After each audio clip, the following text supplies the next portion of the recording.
वर्धमान नगर में रूपसेन नाम का एक राजा राज करता था। एक दिन उसके यहाँ बीरबल नाम का एक राजपूत नौकरी के लिए आया। राजा ने उससे पूछा कि वेतन में तुम्हें क्या चाहिए, तो उसने जवाब दिया, प्रतिदिन 1000 तोला सोना। ये सुनकर सबको बड़ा आश्चर्य हुआ। राजा ने पूछा, तुम्हारे साथ कौन कौन है? उसने जवाब दिया, मेरी स्त्री, बेटा और बेटे। राजा को और भी अचंभा हुआ। आखिर 4 जने इतना धन का क्या करेंगे? फिर भी उसने उसकी बात मान ली। उस दिन से बीरबल रोज 1000 तोले सोना भंडारी से लेकर अपने घर आता। उसमें से आधा ब्राह्मणों में बांट देता, बाकी के 2 हिस्से करके एक मेहमानों, बैरागियों और सन्यासियों को देता और दूसरे से भोजन बनवाकर पहले गरीबों को खिलाता। उसके बाद जो बचता उसे स्त्री बच्चों को खिलाता और आप खाता। काम यह था कि शाम होते ही ढाल तलवार लेकर राजा के पलंग की चौकीदारी करता। राजा को जब कभी रात को जरूरत होती वो हाजिर रहता। एक आधी रात के समय राजा को मरघट की ओर से किसी के रोने की आवाज आई। उसने बीरबल को पुकारा तो वो आ गया। राजा ने कहा, जाओ पता लगा कर आओ कि इतनी रात गए ये कौन रो रहा है और क्यों रो रहा है। बीरबल तत्काल वहां से चल दिया। मरघट में जाकर उसने देखा कि सिर से पांव तक एक स्त्री गहनों से लदी कभी नाचती है, कभी कूदती और सिर पीट पीट कर रोती है, लेकिन उसकी आंखों से एक बूंद आंसू नहीं निकलती। बीरबल ने कहा, तुम कौन हो और क्यों रोती हो? उसने कहा, मैं राजलक्ष्मी हूँ। रोती इसलिए हूँ कि राजा विक्रम के घर में खोटे काम होते हैं, इसलिए वहाँ दरिद्रता का डेरा पड़ने वाला है।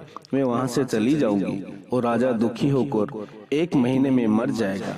ये सुनकर बीरबल ने पूछा, इससे बचने का कोई उपाय है? स्त्री बोली, हाँ है। यहाँ से पूर्व में 1 योजन पर एक देवी का मंदिर है। अगर तुम उस देवी पर अपने बेटे का शीश चढ़ा दो तो विपदा टल सकती है। फिर राजा 100 बरस तक बेखटक राज करेगा। बीरबल घर आया और अपनी स्त्री को जगाकर सब हाल कहा। स्त्री ने बेटे को जगाया, बेटी भी जाग पड़ी। जब बालक ने बात सुनी तो वो खुश होकर बोला, आप मेरा शीश काटकर जरूर चढ़ा दें। एक तो आपकी आज्ञा, दूसरे स्वामी का काम, तीसरे ये देवता पर चढ़े। इससे बढ़कर बात और क्या होगी? आप जल्दी करें। बीरबल ने अपनी स्त्री से कहा, अब तुम बताओ। स्त्री बोली, स्त्री का धर्म पति की सेवा करने में है। और फिर चारों जने देवी के मंदिर में पहुंचे। बीरबल ने हाथ जोड़कर कहा, हे देवी, मैं अपने बेटे की बलि देता हूँ। मेरे राजा की 100 बरस की उम्र हो। इतना कहकर उसने तलवार से लड़के का शीश धड़ से अलग कर दिया। भाई का ये हाल देखकर बहन ने भी तलवार से अपना सिर अलग कर डाला। बेटा बेटी चल गई तो दुखी माँ ने भी उन्हीं का रास्ता पकड़ा और अपनी गर्दन काट दी। बीरबल ने सोचा कि घर में कोई नहीं रहा तो मैं ही जीकर क्या करूंगा। उसने भी अपना सिर काट डाला। राजा को जब ये मालूम हुआ तो वो वहां आया। उससे बड़ा दुख हुआ कि उसके लिए 4 प्राणियों की जान चली गई। वो सोचने लगा कि ऐसा राज करने से धिक्कार है। ये सोच उसने तलवार उठा ली और जैसे ही अपना सिर काटने को हुआ कि देवी ने प्रकट होकर उसका हाथ पकड़ लिया।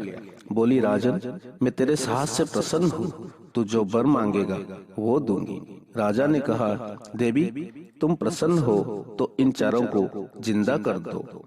देवी ने अमृत छिड़ककर उन चारों को फिर से जिंदा कर दिया। इतना कहकर बेताल बोला, राजा बताओ, सबसे ज्यादा पुण्य किसका हुआ? राजा बोला, राजा का। बेताल ने पूछा, क्यों?